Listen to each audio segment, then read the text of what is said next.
Hey there, welcome to LSAT Demon Daily. I'm Ben Olson, that's Nathan Fox. Together we're the founders of LSATdemon.com and our weekly podcast, Thinking LSAT. We have an email here from Hanna.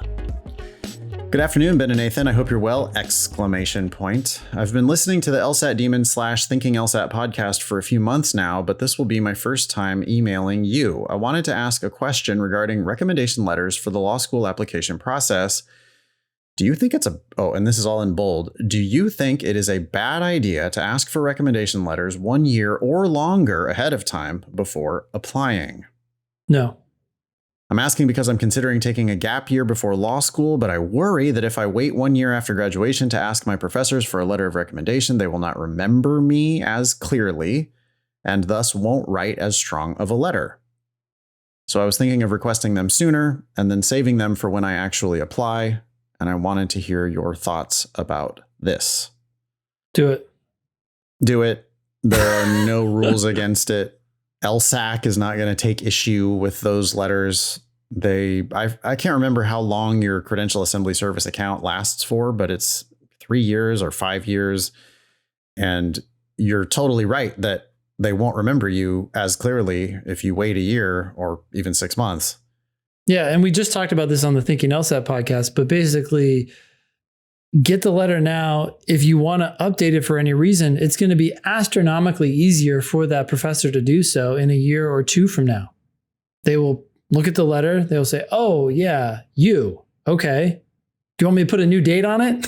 Yeah. I mean, although I would never do it for that purpose. In fact, I think it's better with the older date on there, right? I mean, if they're writing you the letter while you're an undergrad, and they're testifying to how you were as an undergrad. It'd be kind of weird to have a modern date or not. I don't know. It's not weird. It's just not necessary. I think in that context, we were talking about a work letter, which could easily be updated by things you've done since then that would be better. But you're graduating. So, hey, just get it and be done.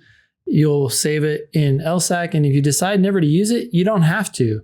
You choose which letters you will submit to the schools. So great. Yeah, it can only help more. You. Yeah, if it's a boss and you're gonna have that same boss a year from now, then maybe don't get the letter right now. But a professor that you're gonna be losing touch with, yeah, for sure, get it on file. You have to do it all through Credential Assembly Service, by the way. You're gonna have to put in their information and then have them send or, do the whole letter through Credential Assembly Service. It's like a magic link, and you're never going to be able to touch it yourself, but it'll all be there sitting in your LSAC Credential Assembly Service account. And one last thought here, you may want to give them a deadline, even though you're not planning to apply for some time. Still want to just give them a deadline of a couple months just to get it done. Don't want to say, hey, I'm applying in 2 years. They'll be like, oh, okay. And then it may not happen. Yeah, you could just say, thank you so much for giving me an A+ in every class I ever took from you. You're my favorite professor. I love you, etc. I'm going to apply to law school one of these days.